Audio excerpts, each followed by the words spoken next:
Aviez-vous une attirance particulière pour l'Amérique latine? Une attirance? Oui, connaissez-vous l'espagnol? Avez-vous appris l'espagnol par la suite? Oui. Je suis allé à Cuba sans pas dire un mot en espagnol, mais j'ai dit à mon supérieur, c'est pauvre type, qui était supérieur de nous autres. J'ai dit à mes supérieurs, j'allais à l'école de langue pour apprendre l'espagnol. Je vais faire comme les autres, là. Écoute bien ça. Tu vas faire comme les autres. J'ai dit, qu'est-ce qu'ils ont fait les autres? Bien, les autres ont dit, là, quand ils ont voulu bâtir une chapelle, il fallait bâtir des chapelles. Moi, là, en partant, il n'en était pas question. Je reviendrai là-dessus. Et il fallait bâtir des chapelles, et puis quand ils voulaient acheter des clous, ils finissaient par apprendre dans la rue comment ça se dit des clous en espagnol. C'est textuel. Hein? Quand j'écoutais ça, je me disais, mais c'est pas vrai. C'est pas vrai que c'est ça la mission, acheter des clous pour bâtir des chapelles. Ça a fini là, ça a fini là. J'ai jamais été un missionnaire comme les autres. Pas mieux, pas pire. Je suis content de moi. Et justement, vous disiez en entrevue, il y a quelques années, je crois, une entrevue qui est publiée sur le site des Prêtres des Missions étrangères sur votre expérience à Cuba, que justement, à votre arrivée à Cuba, et je vous cite présentement, « J'ai été envoyé à Cuba alors que le pays est en pleine ébullition. En sortant de l'aéroport, j'ai vu une affiche qui annonçait ce dont j'allais être témoin. Révolution es construire. La révolution, c'est construire. Oui. Fidel Castro avait pris le pouvoir quelques mois auparavant et les Cubains participaient activement à la reconstruction de leur pays. En circulant dans les rues, je voyais des gens peindre leurs maisons, réparer les rues et les trottoirs.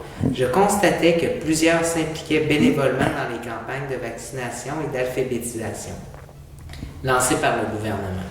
Moi, qui sortais tout juste du Québec de Duplessis, je n'en revenais pas. Je passais d'une société soumise à une société en pleine créativité.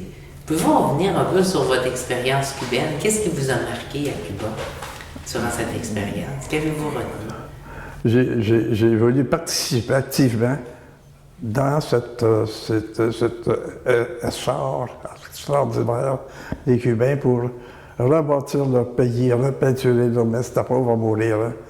Je vais travailler pour... Je ne vais pas augmenter la richesse, non. Je vais travailler pour la dignité de ces gens-là.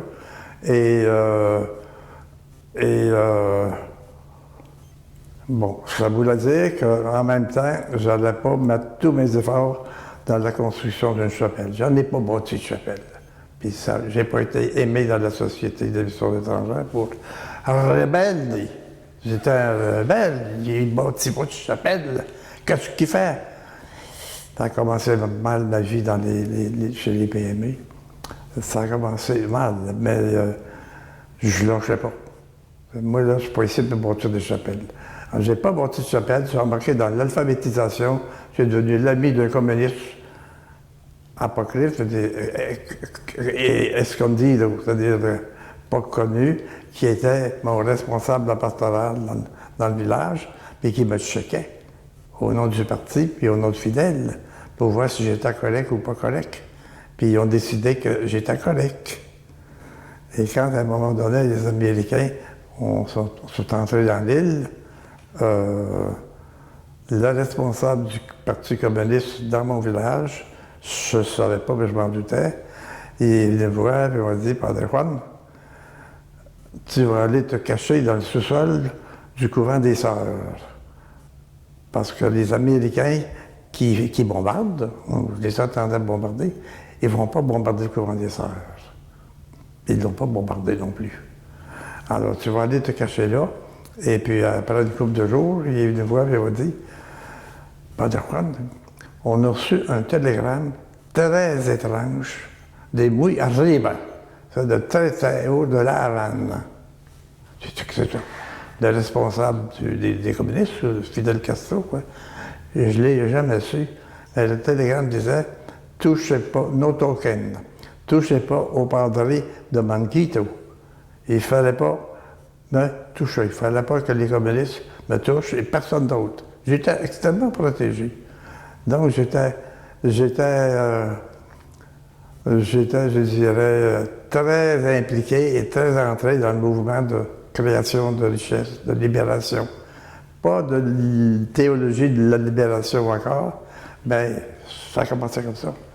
Alors, je ne sais pas comment, si je réponds à ta question, mais j'ai pas fait l'apostolat qu'on voulait que je fasse. J'ai essayé la libération des gens, moi, ça m'a toujours passionné. Les pauvres qui se lèvent debout. Est-ce que justement cette expérience vous a permis d'acquérir une analyse sociale, des éléments que vous avez mentionnés précédemment sur le fait que dès votre plus jeune âge, vous entendiez les histoires de votre mère, mais par contre, qui ne faisait pas le lien avec le patron. Est-ce que Cuba vous a donné une analyse sociale, justement, qui a permis de mieux comprendre votre action par la suite? J'ai compris des choses extrêmement importantes, en tout cas dans ces milieux-là et même ailleurs. C'est quoi un patron? Pas drôle, là. C'est quoi un patron? Encore aujourd'hui, je sais qu'un patron, c'est un patron. Mon père était patron un bout de temps, c'était un patron. Un patron, il s'enrichit ou il s'appauvrit. C'est tout. S'il s'enrichit au dépend de l'autre. On s'enrichit toujours au dépend de l'autre. Ça, j'ai lu ça dans un livre de le français. Un français. Bon, j'étais très marqué par l'évolution de la pensée française. Le mouvement ouvrier français. J'étais abonné à cette revue-là. Peu importe, là. Et c'était... bon, j'ai compris à un moment donné que la société est bâtie sur le fait qu'il y a des patrons et des ouvriers. OK, on est encore là. Mais un jour, on en sortira. Parce que c'est moi que je deviens patron.